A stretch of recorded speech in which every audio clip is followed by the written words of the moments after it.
It wasn't the radioactive spider that defined Spider-Man's fate. It wasn't even Uncle Ben. It was a fall, a web, and a snap. The night Gwen Stacy died changed Peter Parker forever, and comics would never be the same again. By the time of the Amazing Spider-Man number 121, Peter Parker and Gwen Stacy had grown deeply connected.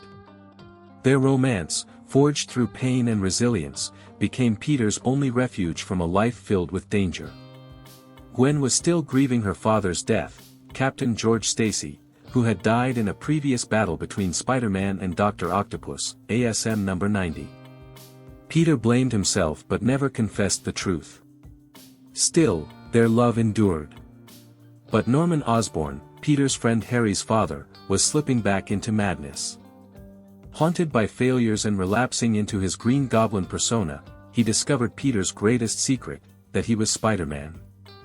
With his memory and hatred restored, Osborn set his eyes not on Spider-Man's death, but on Peter's heart. And Gwen was the key.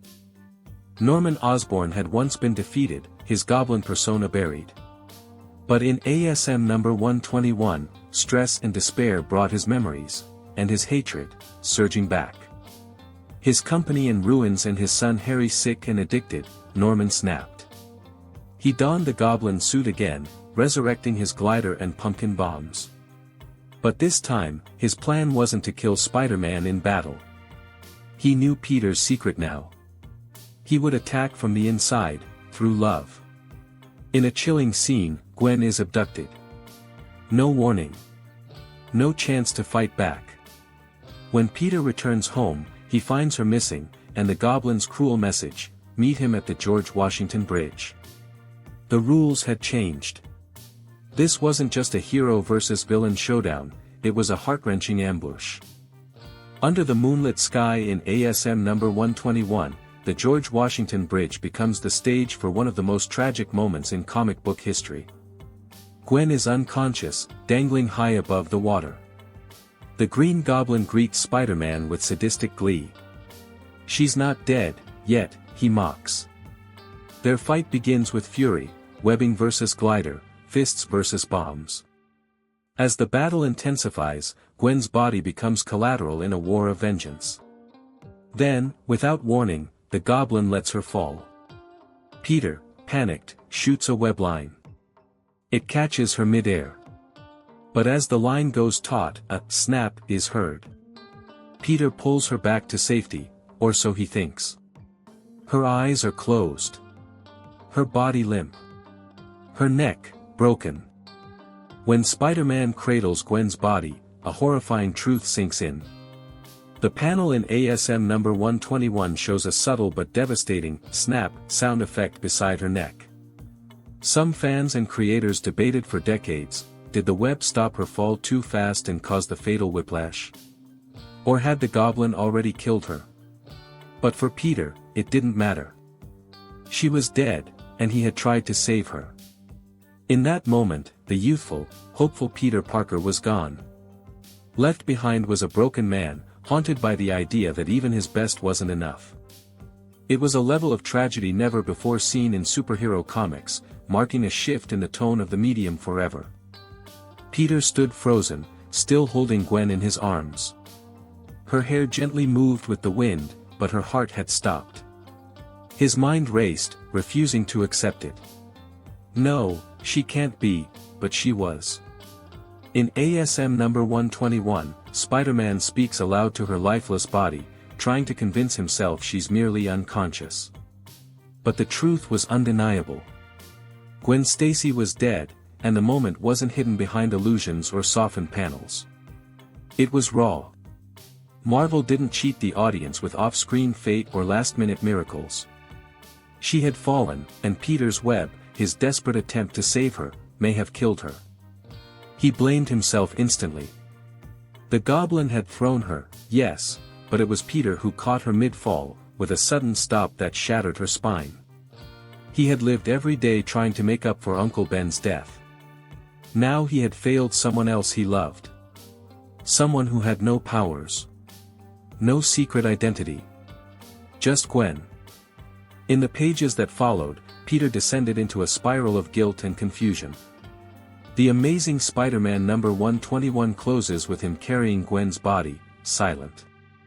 There's no triumphant final blow to the villain, no celebration of victory. Only loss. When ASM number 122 begins, we find Peter not as Spider-Man, but as a grieving man, obsessed with vengeance. He believes there's only one way forward, the Green Goblin must die. And yet, amid that anger, a question torments him. Did he kill her? Was it the fall? The web? The whiplash? This debate echoed beyond the panels, among fans and even writers, for years. But inside Peter's mind, the answer was clear: he had failed her. That guilt became part of Spider-Man's mythos, a scar never healed. Unlike other comic deaths, Gwen's wouldn't be undone in a later issue. Her death was real, and permanent. It shattered the illusion of plot armor and innocence. It proved that even love couldn't be protected by a spider's web. Peter tracks Norman Osborn with savage clarity. No clever quips, no restraint. In ASM number 122, Spider-Man is terrifying. He confronts the Goblin in his hideout, and the fight is brutal. Peter's punches land harder than ever before, not out of justice, but rage. He doesn't just want to stop the Goblin, he wants him to suffer. The panels show a hero on the brink of becoming something else entirely. Spider-Man pins Osborn down, his fist raised for a final blow that could end it all. He could kill the Goblin right there. But even in that moment, Peter pulls back. He remembers who he is.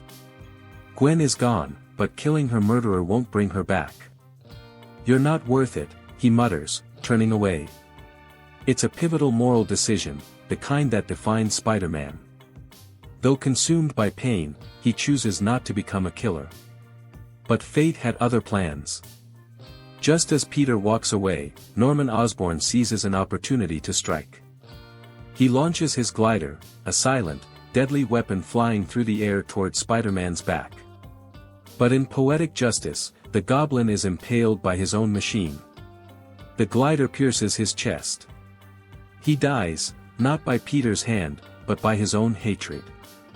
ASM number 122 closes the arc with his lifeless body slumped over, and Peter, broken, watching in silence. It wasn't satisfaction. It wasn't justice. It was emptiness. Gwen was still gone. Nothing changed that. The death of the Green Goblin was inevitable, but it brought no peace. It only confirmed what Peter already knew: the line between hero and monster is razor thin. And in this story, both died, Gwen and the innocent part of Peter that once believed he could protect the people he loved. Gwen's funeral is barely shown. In one somber panel, Peter stands at her grave, Mary Jane beside him. But there are no eulogies, no final goodbye. Just cold rain and silence. The Marvel Universe moved forward, but Peter didn't. He carried Gwen's death with him into every battle. In future issues, her name would haunt him, not just as a tragic memory, but as a moral compass.